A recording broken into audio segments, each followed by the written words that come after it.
तालिबान ने अफगानिस्तान में उबूरी हुकूमत का ऐलान कर दिया है। खास बात यह है कि तालिबान वाली सरकार में वो लोग शामिल होने जा रहे हैं जिनका नाम दुनिया के सबसे खूंखार दहशतगर्दों में शुमार होता है।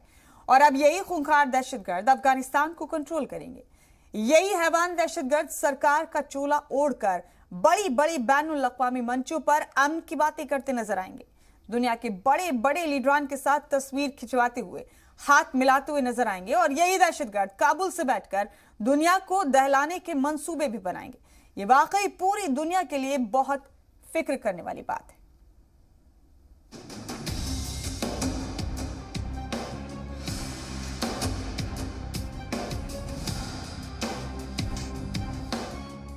अफगानिस्तान में तालिबान सरकार, अब की बार सबसे खूंखार सरकार। पंजशीर पर कब्जे के अगले ही दिन तालिबान ने अफगानिस्तान में उबूरी सरकार का ऐलान कर दिया।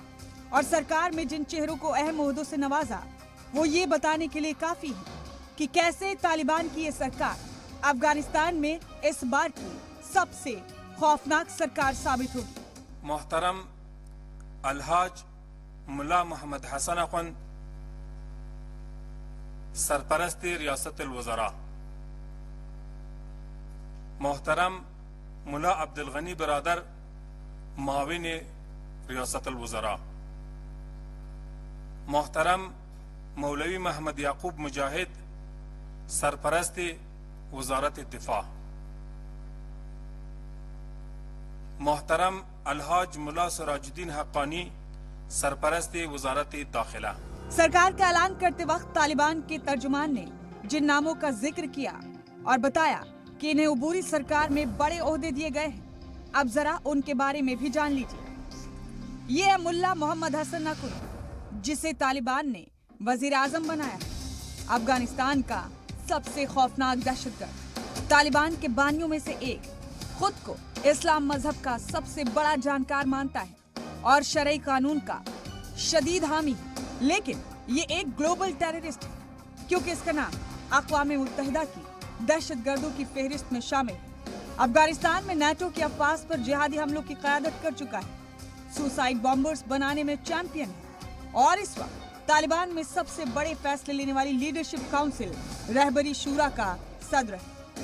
अब आप सोचिए कि अगर ये दहशतगर्द अफगानिस्तान चलाएगा तो अफगानिस्तान का कितना बुरा हाल होगा और पूरी दुनिया कैसे खतरे में आ जाएगी। लेकिन ये लिस्ट यहीं पर ही खत्म नहीं होती। ये है मुल्ला अब्दुल गनी बरादर, अफगानिस्तान का नया नायब वजीर आज़म, तालिबान के बानियों में से एक, जो तालिबान की दहशतगर्दाना सरगर्मियों को सियासी तौर पर सही ठहराता है और पाकिस्तान की जेल में 8 साल तक कैद रह चुका है।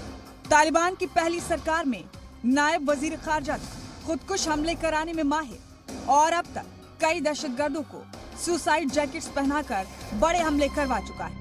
अब इस चेहरे को भी गौर से देखिए।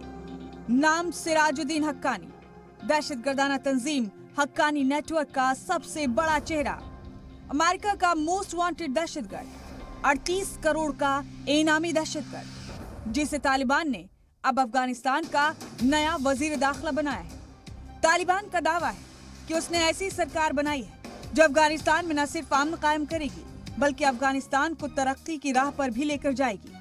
अब ये दावा कितना खोखला है, इसका अंदाजा ऐसे लगाइए कि तालिबान ने अपनी सरकार में वजीर दिफा इस चेहरे को बनाया है।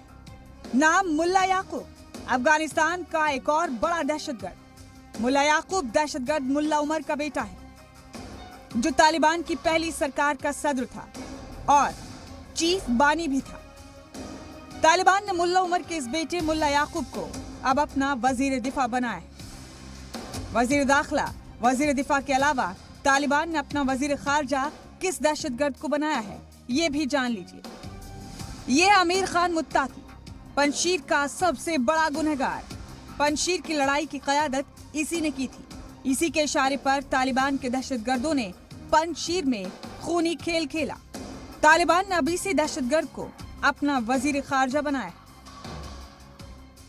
असलियत है ये अफगानिस्तान की कि वहां पे आतंकियों ने सरकार बनाई है।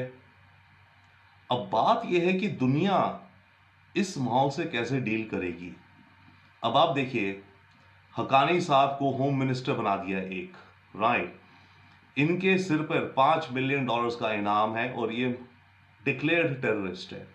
ऐसे दसियों इनके यहाँ इंडिविजुअल्स हैं जो कि डिक्लेयर्ड टेररिस्ट हैं। तालिबान ने अपनी उबूरी सरकार का ऐलान तो कर दिया, अब सवाल ये है कि सरकार का फाइनल चेहरा कब तक सामने आएगा। क्या ये दहशतगर्द 9/11 की बरसी के रोज हलफ लेंगे या उससे पहले? तो काबुल में मौजूद जी मीडिया नुमाइंदे अनस मलिक ने इस बारे में वर्ल्ड एक्सक्लूसिव जानकारी दी।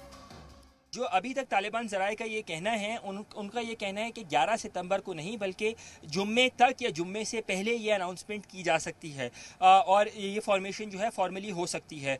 इस हवाले से अभी तक कोई हतमी डेट जो है वो सामने नहीं आई है, क्योंकि 11 सितंबर के हवाले से यहाँ पर एक इंक्रीज स्पेकुलेशन है काबुल में कि खुदा न खास्ता यहाँ पर IS के कोई हमला कर सकती है, जिसकी बाइस जो है ये तालिबान का भी ये मानना है कि क्योंकि जुम्मे का रोज़ एक मुबारक रोज़ के तौर पे देखा जाता है इस्लाम में, तो इसलिए वो जुम्मे के दिन तक, जुम्मे के रोज़ या जुम्मे से पहले ये अनाउंसमेंट कर सकते हैं। इसका मतलब ये हुआ कि तालिबान के हलफ बर्दारी तकरीब पर ISIS का खतरा मंडरा रहा है और इसीलिए तालिबान जुम्मे के दिन काबुल के प्रेसिडेंशियल हाउस में प्रोग्राम का इनेकाद कर सकता है और इस प्रोग्राम में पाकिस्तान, ईरान, चीन, टर्की, रूस और कतर के नुमाइंदे भी शामिल हो सकते हैं।